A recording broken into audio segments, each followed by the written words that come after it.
une énième mutation du coronavirus, le variant indien. C'est une nouvelle mutation du virus qui semble accélérer les contaminations. L'Institut Pasteur confirme que le variant sud-africain résiste plus aux anticorps que le variant britannique.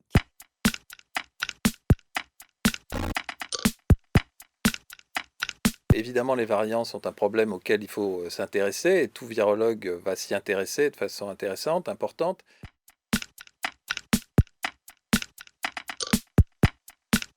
Mais aujourd'hui, il ne faut pas inquiéter les Français inutilement avec l'arrivée des variants. On n'a pas une nouvelle épidémie à chaque fois qu'un variant est identifié.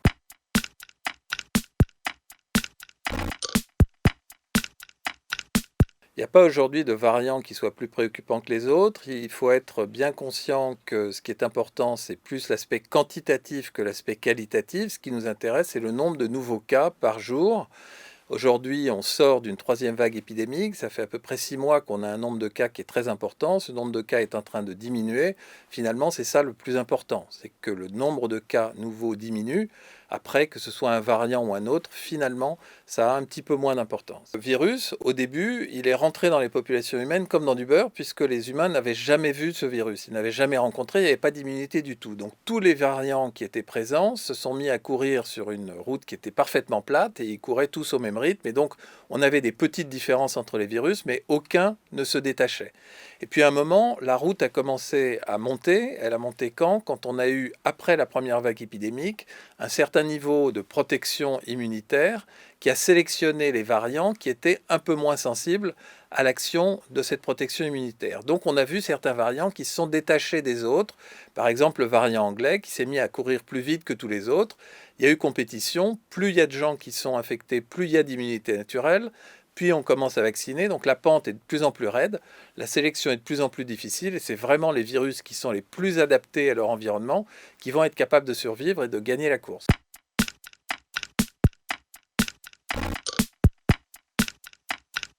L'effet d'un variant, il dépend de deux choses. D'abord, il dépend de la personne chez qui l'infection survient. Certaines personnes vont faire des infections tout à fait bénignes, c'est le cas en particulier chez les plus jeunes. D'autres personnes vont faire des infections beaucoup plus graves. Et ça, c'est lié à leur nature, à leur génétique, à leur âge, à un certain nombre de cofacteurs qui viennent aggraver éventuellement la maladie. Ça, c'est l'aspect individuel. Puis il y a un aspect collectif. C'est-à-dire que le même variant ne va pas se propager de la même façon dans des populations différentes, à des endroits différents du monde, et il ne va pas forcément entraîner les mêmes conséquences collectives. Je vais prendre un exemple qui est l'exemple du variant brésilien. Aujourd'hui, ce variant brésilien est à l'origine d'une épidémie qui est très active, qui galope au Brésil, avec des formes très sévères, en particulier chez les personnes jeunes. Il est présent chez nous en France, mais il reste très minoritaire. On est autour de 0,3% et avec des formes qui ne sont pas différentes du tout de celles qu'on observe avec d'autres variants.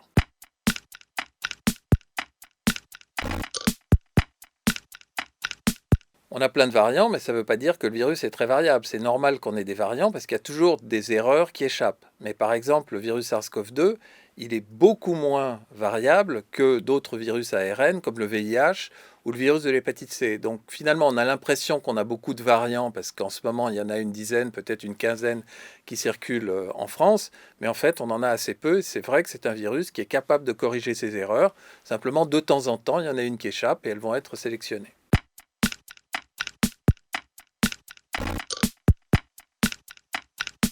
Alors habituellement, l'évolution au cours de pandémies ou de grandes épidémies ne se fait pas vers une augmentation de la gravité de la maladie, mais elle se fait plutôt vers une atténuation des virus. Pourquoi ? Parce que le virus a intérêt à tuer le moins de monde possible, à être le mieux toléré possible pour se répandre très facilement.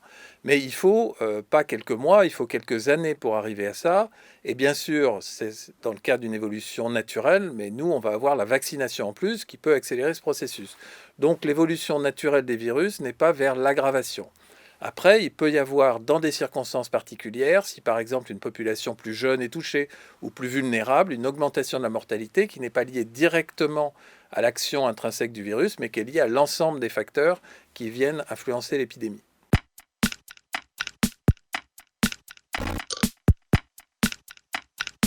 Non, les variants ne mettront pas à terre toute la stratégie vaccinale. On sait aujourd'hui que les vaccins sont très efficaces contre tous les variants, un peu moins contre certains que d'autres, mais très efficaces quand même, et en particulier très efficaces pour empêcher la survenue de complications graves de la maladie. C'est ça qui est l'objectif. Le deuxième élément très favorable, c'est que nous avons aujourd'hui des vaccins ARN. Ces vaccins sont très facilement modifiables et adaptables aux nouveaux variants. Ça veut dire qu'en quelques mois, si un nouveau variant émerge et qu'il commence à poser un problème chez les personnes vaccinées, on pourra développer une nouvelle dose de vaccin pour un rappel. Et cette dose de vaccin sera adaptée à ces variants et protégera efficacement contre eux. Alors il est très probable qu'on devra se revacciner régulièrement pour deux raisons. La première, c'est que le taux d'anticorps neutralisants diminue avec le temps. Et la deuxième, c'est que certains variants peuvent s'avérer moins sensibles au fil du temps. Il faudra revacciner, mais est-ce que ce sera tous les 6 mois, tous les ans, ou tous les 5 ans, ou tous les 10 ans? Ça, on ne le sait pas encore. C'est l'histoire qui nous le dira.